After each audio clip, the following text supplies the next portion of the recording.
Alright, we're back for another Dokkan Battle video, and in today's video we are going to be talking about some potential Super EZA units that we could see, more specifically with the first year anniversary units, the STR Super Gogeta and the INT Super Janemba. Now, I was just going to do a full video going over a bunch of units that I want to see get a Super EZA, and we're still going to do that, but man, honestly, I just had to make a whole other separate video for these two units right here. I wasn't playing when they released, let me just get that out of the way first thing, but I'm very aware of how broken this guy was on release. Even before his EZA, like just when he released, insane. When he got his EZA, insane. Very similar to Tech Ultimate Gohan. So, you know, it's gonna be crazy when they get their Super EZA, and I feel like they're gonna hold out on it. They're really gonna wanna just wait and do it at the perfect opportunity. So probably 10th year anniversary. I feel like that makes the most sense because 9th year anniversary, obviously they would have already done it on JP if they planned on doing it, and 10th year anniversary is a pretty big milestone.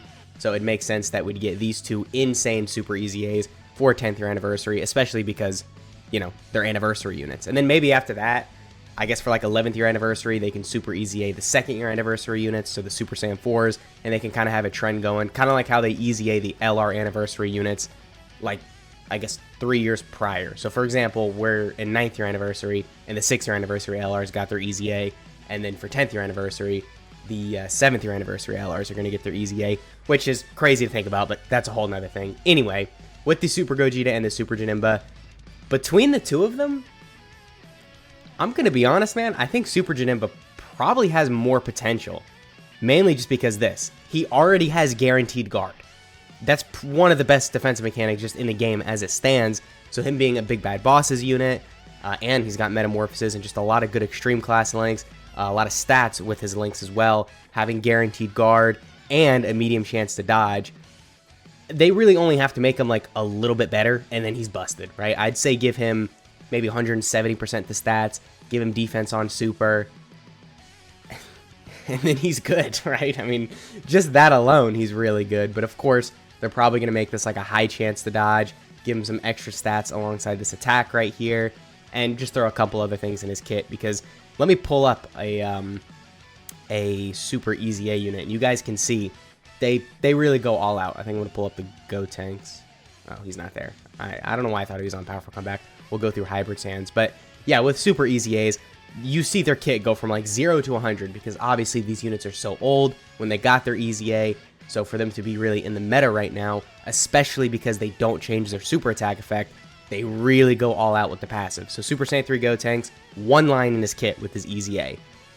But then with the Super EZA, you got this paragraph right here. So just imagine what this would go to if it's already a couple lines long. You got guard, you got dodge, some decent stat buffs, and then you throw in like 10 more lines in here, right? Or it's probably going to be like 5 more lines of the passive. But regardless, it's going to be so easy to make this guy really busted. And the fact that it's a Janemba too, so, you know, an extreme class unit, means he's going to be buffing a lot of weak extreme class teams. He's not on a ton of categories, but movie bosses, Corroded Body and Mind, definitely do need the help, especially Corroded Body and Mind. Yeah, this is just not a good category.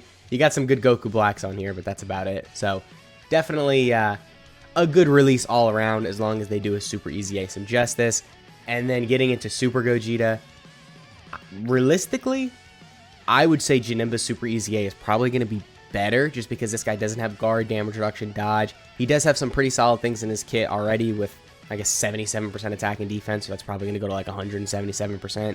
He does get some stats with Rainbow Key Spheres, and he's got attacks effective against all types, but it's really only for damage. Defense is a lot more important in the game right now, so I would say throw in a bunch of new things in his kit, and because of that, we can't really predict what he's going to look like, because it could really be anything. I mean, look at the Go Tanks again. Before his Super EZA, it was just 140% the stats on Super, 70% defense when Key is 11 or less. Now he's getting damage reduction, dodge, a bunch of stats on Super. He's building up, he's doing all these crazy things. So you can't really predict what a Super EZA is going to look like. It's just too random for you to know what they're actually going to do in his kit. But I can guarantee you one thing. He's going to be really crazy. So that pretty much has been the video. I know it's not crazy long, but I just wanted to go over what potentially they could look like with their Super EZAs, because both of them are helping some weak teams. With the Gogeta, he's got Connected Hope, Powerful Comeback, Time Limit, Otherworld Warriors. I guess Fusion could use the help as well. And then Janemba's on a lot of extreme class teams. And they're both highly anticipated for their Super EZA, so I'm willing to bet they're going to get what's coming to them, right? They're going to get what they deserve. But anyway, that has been the video. Let me know which Super EZA you're more excited for between the Janemba and the Gogeta, and I'll catch y'all in the next one.